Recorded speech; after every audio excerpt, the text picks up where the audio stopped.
It is never over until it is over. But for William Samoei Ruto, it appears it is over. A popular refrain from university students whenever they were demonstrating against their vice-chancellors used to be, pack and go or go and pack. So it would appear for Ruto, he must pack and go or go and pack. That was from university students. In fact, it has been over for a long time, except that Ruto is an African. We are Africans. Ruto has been behaving the way we behave in our traditional African marriages, especially the polygamous type. That for a woman, even when it is over between her and the husband, they never quite pack and go home. When you see a woman packing and going home, they will certainly come back.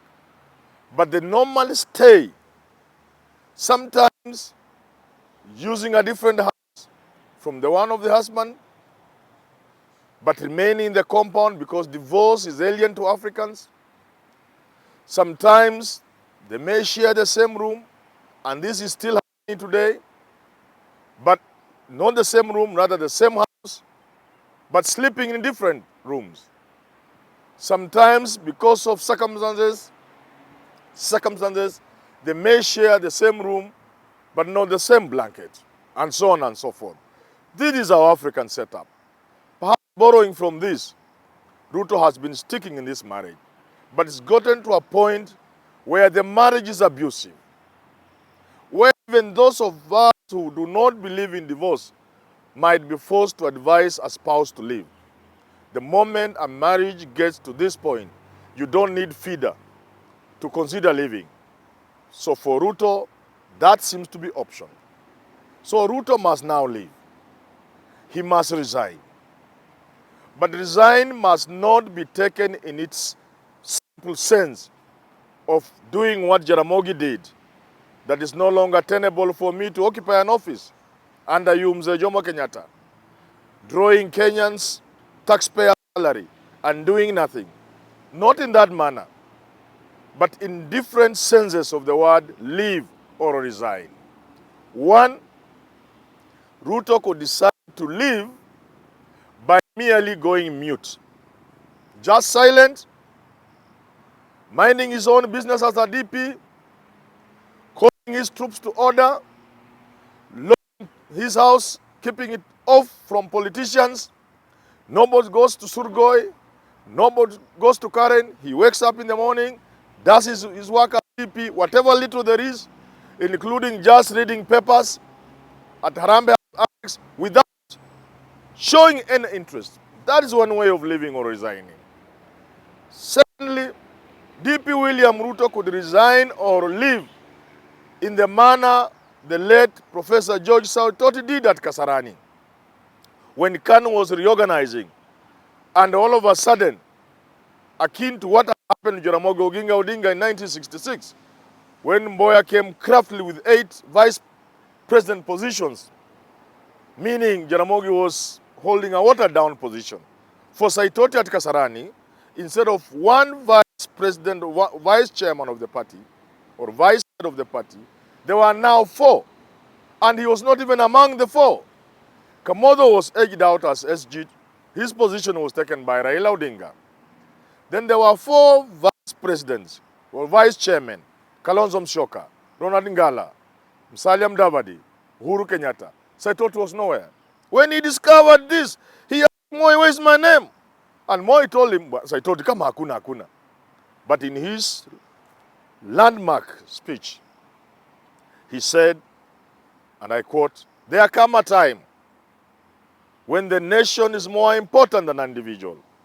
So William Samoei Ruto could borrow from that and say, there comes a time when the nation must indeed be more important than an individual. And he announces formally that he will continue serving as deputy president, but he will not run in 2022. And that he will support the president in his arrangements in his succession plans, and for the time being, let them serve the nation. Let them serve the people of Kenya. And that he's not in the race totally. Until his troops does it, I'm not in the race in 2022 because the nation is greater than an individual. That's another way of resigning or leaving. There's yet another way. Another way of resigning is actually to leave government. Resign from his position of deputy party leader of Jubilee. Resign from his position of deputy president of the Republic of Kenya. And say, politics doesn't seem to be the right cup of tea. I'm a Christian, I'm a man of God, and the way politics is being played in this country, I cannot partake of politics in this manner. I believe there must be room for clean politics. But when politics gets where it has gotten, I am quitting politics.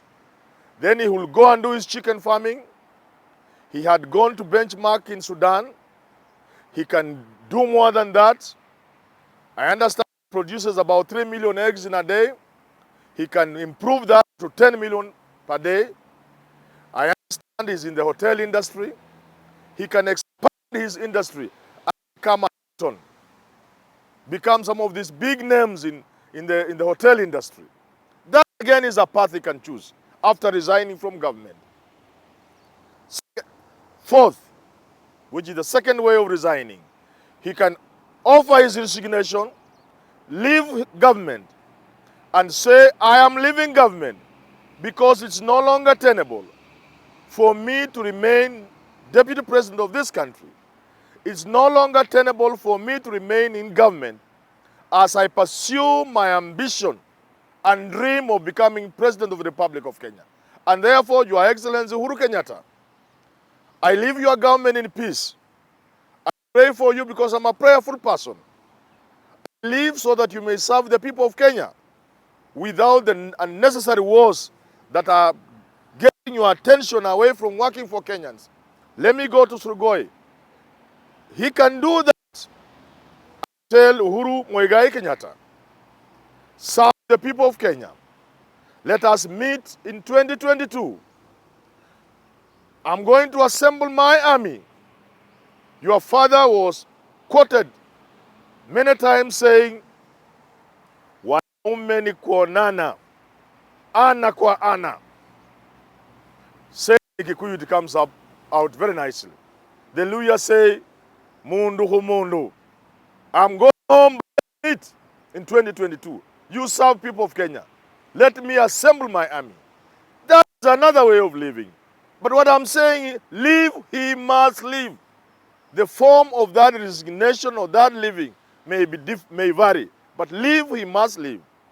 In fact, if you asked me, the last form of living, that form of resignation, where he actually leaves Harambee House Annex and operates from his own office, from his home in Surugoi, from his current home, not the government current, where he assembles an army to fight, might be the most tenable thing.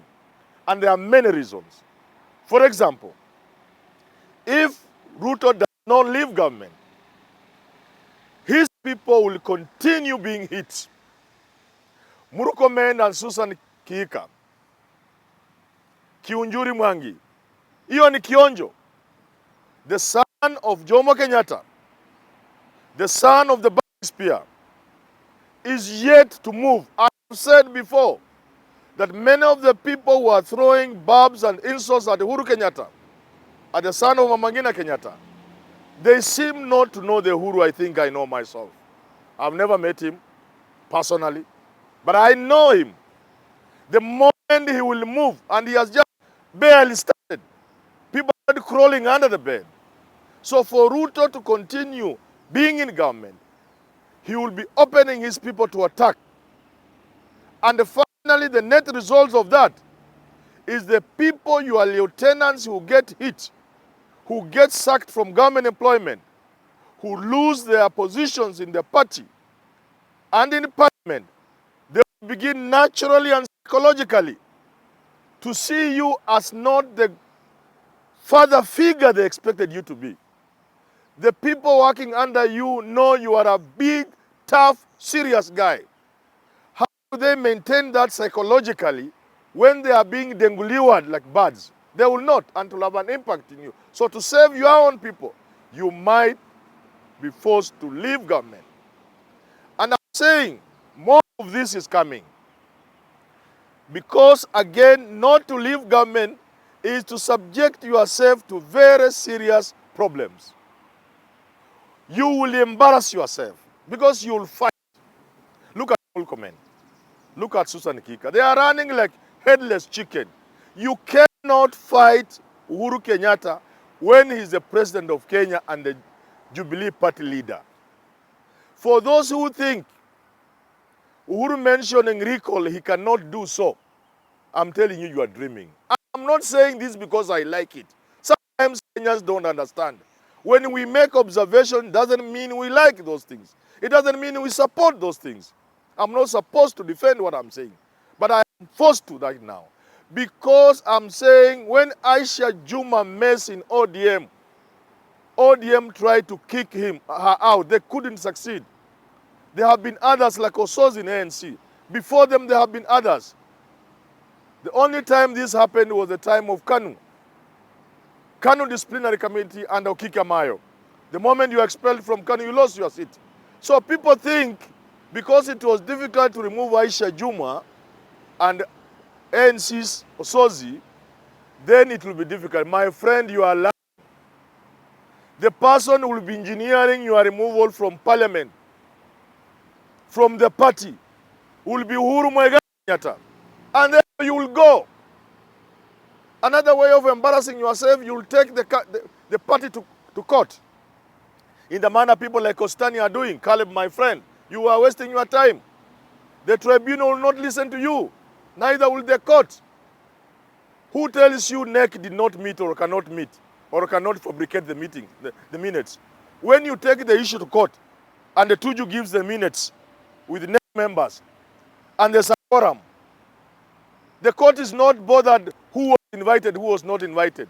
The court looks, are these people members of NEC? Yes. Did they meet the quorum? Yes. So what is your problem?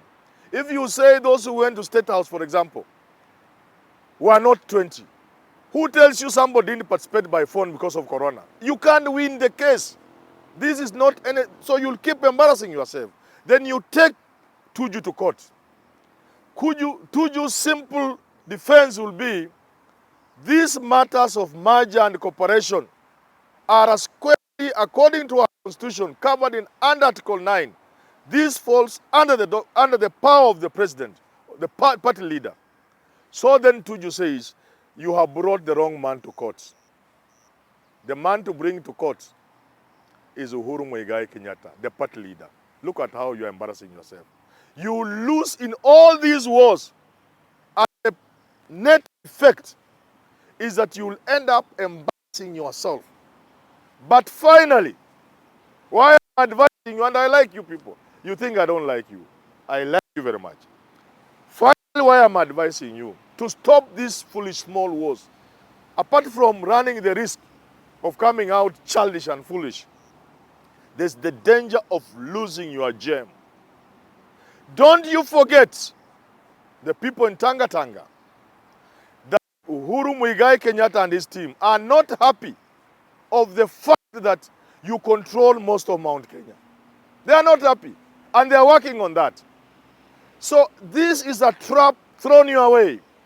The moment you are removed from your position, like Murkomen and Hika and the rest, the moment you be recalled from parliament, like those senators and others, the moment you lose your job, you'll begin to say things and talk out of turn. And you'll be falling into the trap that has been set for you. Because Uhuru Kenyatta would want the mountain people to face Mount Kenya. And he starts by putting a way between you and the people of Mount Kenya. The things you say against Uhuru Kenyatta and his government, in moments of anger, those are the things Uhuru Muigai Kenyatta will need to tell his people, you see. And it has already begun. There will be sayings. There will be proverbs. There will be songs. Musicians will be recruited. And finally, they will whip the community to face Mount Kenya. You are making it easier for them by remaining in government and attempting childish wars against Uhuru Kenyatta and his government. My advice to you, don't pay me. Leave government. Assemble your troops. If you don't, your children, William Ruto, will be hit one after the other. They will suffer in this abusive marriage. All and sundry will know you are a woman in a marriage who is frustrated, who is beaten every day, whose children go hungry, and your co-wife's children are clean, smart, they eat well. Move out of this marriage. Assemble your army. Try and fight Uhuru Muigai Kenyatta. I know it's difficult. And I know nobody in politics is ever ready to be advised. They say you can't advise a man in love. You can't advise a politician. If it were not for that, I would have advised you the best thing to do. The best thing for you, William Samoei Ruto, is to make everybody know you are not standing in 2022. Stop the war against Uhuru Kenyatta. Aim at 2027, even 2032.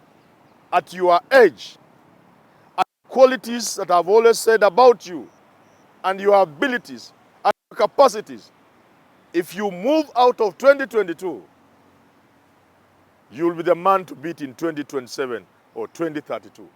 I know the people scheming about 2022 have the intention of succeeding themselves for a long time.